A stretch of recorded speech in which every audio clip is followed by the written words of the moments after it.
Causes of differences between the cash book balance and the bank statement balance. Now, there are quite a number of reasons why a bank statement balance may differ from a cash book balance. In today's session, we get to discuss the reasons why. It is important that one understands these reasons, as these go a long way in helping with preparation of the bank reconciliation statement, and we'll get started right now. Now, here are the reasons that we are going to discuss. We are going to discuss what we mean by standing order, direct debits, direct credits, bank charges, unpresented checks, uncredited checks, errors, and dishonored checks. On your screen is an alternative format for preparing a bank reconciliation statement. So as I explain the factors that cause differences between the cash book balance and the bank statement balance, I will be indirectly explaining this alternative approach to preparing the bank reconciliation statement. So let's get started. We'll get started with what we mean by the standing order. Let's say you have a debt to pay and you agreed with the lender that you will be paying him a monthly installment until the debt is cleared. So rather than you paying cash to the money lender, you decide to instruct your bank to deposit money on the money lender's bank account every month. What you've just told the bank to do is what we call a standing order. Now, this is not limited to just paying off your debts. It could extend to rent payments and other monthly payment obligations. A standing order is, therefore, an instruction given by a customer to the bank to pay a fixed amount of money to a specific person on a specific date. Take note that it is the customer of a bank that issues a standing order. So how does this make the discrepancy in the cash and bank balance to come about? Remember, in your day-to-day operations, you'll keep posting to the cash book. When the bank goes ahead and implements the standing order, it will not notify the business owner about it. The business owner will only find out when they receive the bank statement, showing that some money has been deducted from the bank account to implement a standing order. This would mean that the cash book balance would be more than the bank balance by the amount of that standing order. In order to make the two balance, we adjust the cash book balance by subtracting the amount of the standing order from it. A standing order lies in the category of items that are debited in the bank statement but do not appear on the credit side of the cash book. In other words, money was removed from the bank but was not removed in the cash book. Because this money was removed in the bank statement, we go ahead and remove it too from the cash book balance. Direct debits. Imagine you have to keep paying electricity bills every month, but instead of you initiating the payments, you decide to instruct your utility company to go ahead and always deduct money from your bank account every month whenever the bill is due. When the utility company goes ahead and obtains the money direct from your bank, this is what we consider as a direct debit.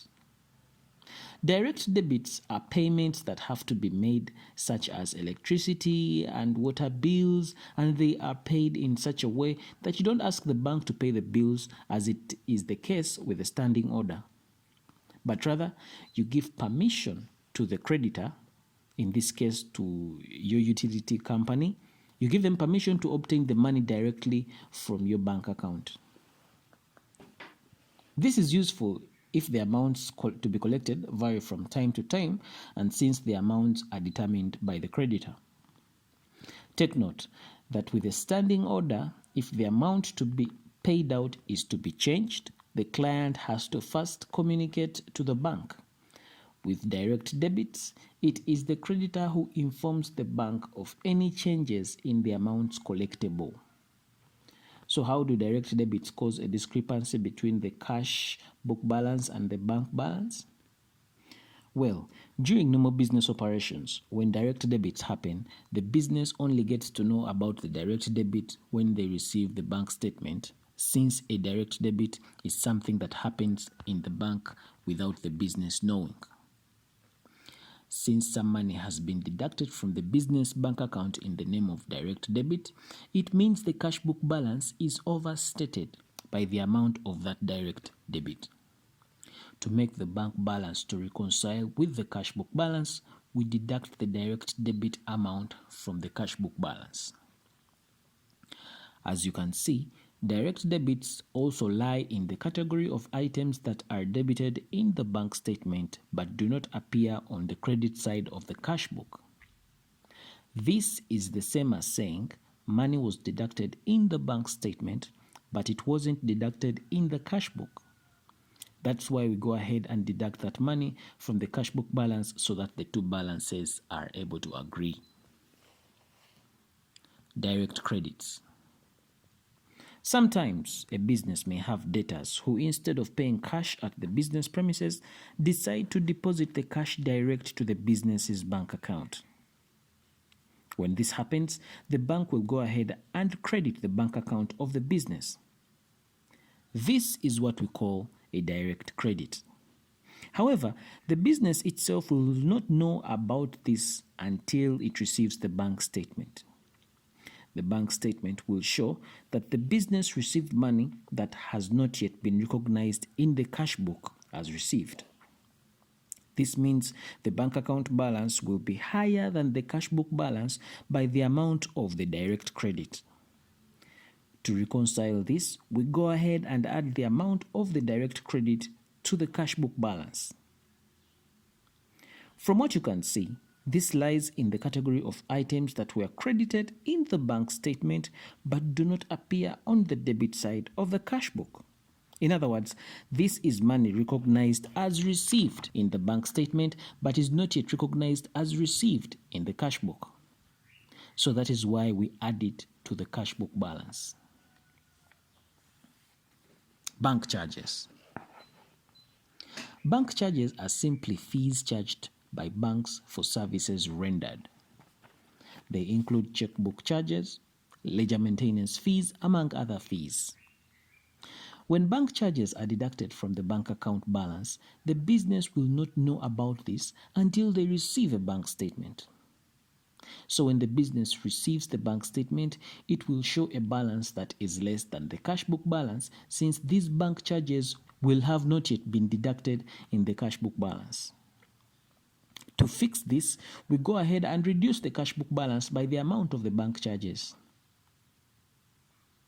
This lies in the category of items that were debited in the bank statement but are not credited in the cash book, or in other words, money was recognized as deducted in the bank statement but was not recognized as deducted in the cash book. So we go ahead and deduct it from the cash book balance as well. Dishonored checks. During the course of business, a check can be issued or received. When you receive a check, it means you've been paid. And when you reissue a check, it means you're paying someone. But issuing and receiving a check is only the first phase. In order to actually realize the money written on the check needs to be presented to the bank.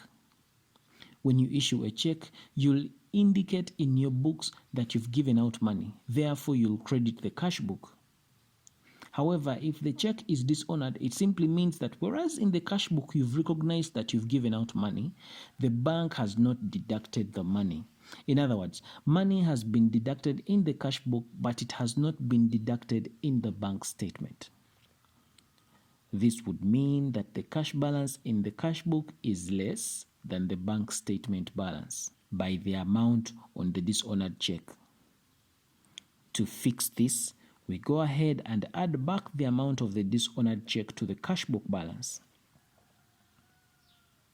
This lies in the category of items that appear on the credit side of the cash book but do not appear on the debit side of the bank statement. This is specific to checks issued. What about checks received? When you receive a check, you will indicate in your books that you have received money.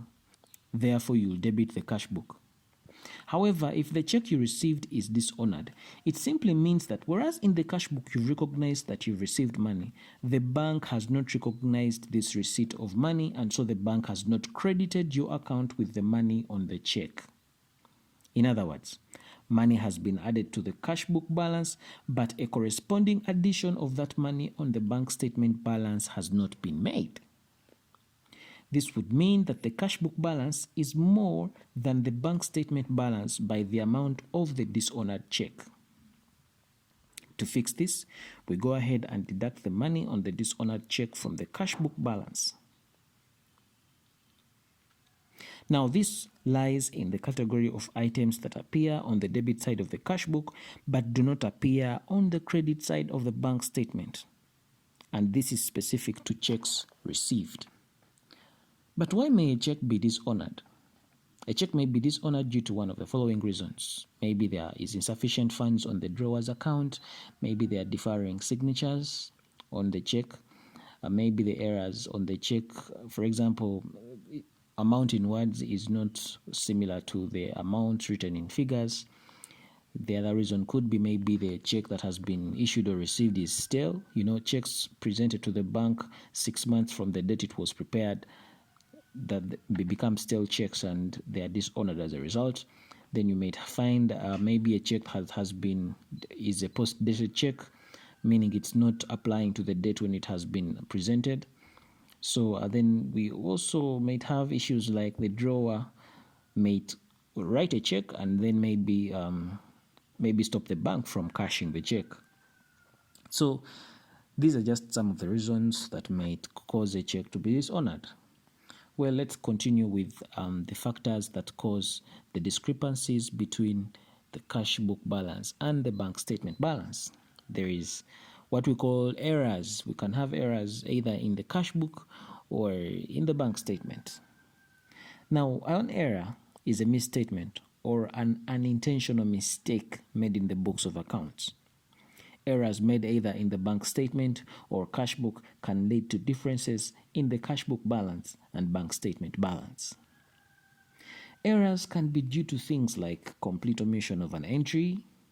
They can be caused by recording an amount wrongly, or recording a transaction on the wrong side of the account, or wrong totals, or among other causes. Now, when an error has been identified, we need to examine the effect of that error on the stated cash book or bank statement balance. Now, firstly, let's look at errors made in the cash book. If the error is such that it increases the cash book balance, we need to subtract that error from the cash book balance. Any error that increases the cash book balance makes the cash book balance to be overstated by that error. That is why we subtract it from the cash book balance. The same reasoning applies when the error reduces the cash book balance. If the error reduces the cash book balance, we go ahead and add it back to the cash book balance. An error that decreases the cash book balance makes the cash book balance to be understated by that error. That is why we add it back to the cash book balance. From the beginning of this session till now, the factors that have been discussed are the ones you deal with when adjusting the cash book. Now, some other items to consider may be things like interest income. That is another item that may appear on the credit side of the bank statement but not on the debit side of the cash book. Well, after all this is done, we can now go ahead and compute the adjusted cash book balance. It is the adjusted cash book balance that is eventually posted to the balance sheet. Take note of that.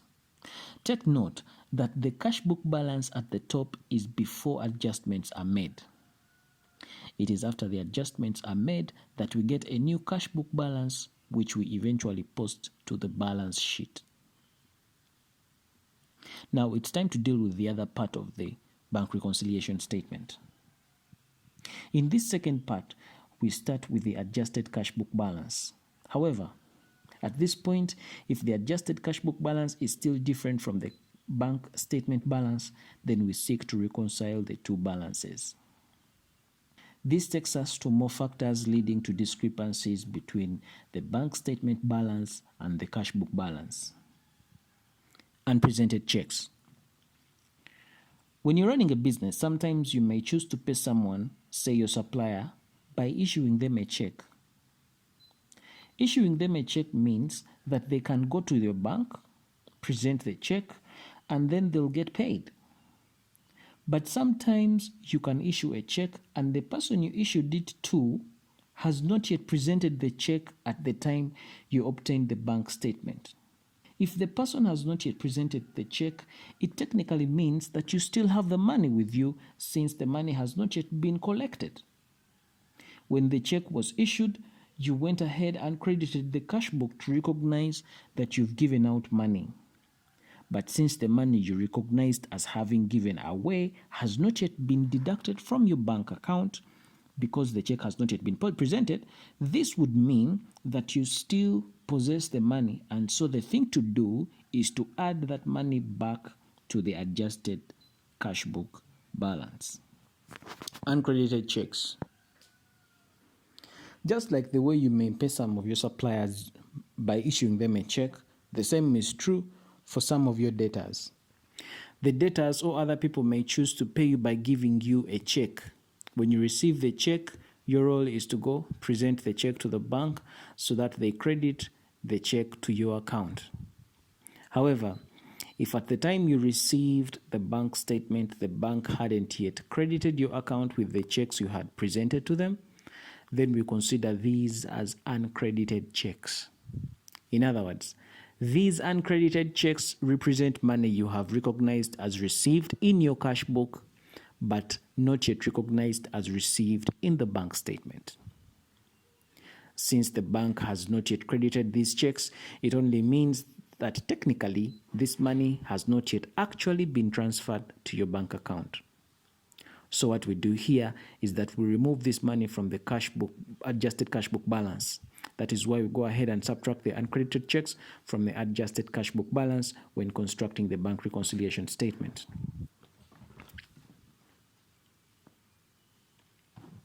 And finally, we have the errors made in the bank statement. We firstly have to examine the effect of these errors in the bank statement. If the error in the bank statement is such that it increases the bank statement balance, then we shall add that error to the adjusted cash book balance. And if the error reduces the bank statement balance, we shall go ahead and reduce that error from the bank statement balance. In so doing, we are able to finally arrive at the bank statement balance, and that is it regarding the bank reconciliation statement. So this explains the alternative format of preparing a bank reconciliation statement.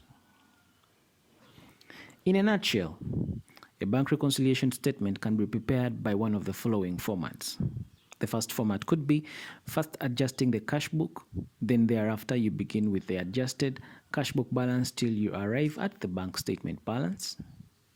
Or you can begin with the cash book balance before comparing it with the bank statement, then flow to the bank statement balance. Or you can do the reverse of this very method by beginning with the bank statement balance and arrive at the balance as per cash book before comparison with the bank statement. In our upcoming sessions, I'll be doing worked examples on the bank reconciliation statement. If there are any questions that you need to ask, please let me know in the comment section below. Like this video if you like it. Be sure to subscribe to this YouTube channel if you've not yet subscribed. Check out other awesome accounting lectures on the channel. My name is Arnold Rangakuramia, and this is Kisembo Academy. Take care.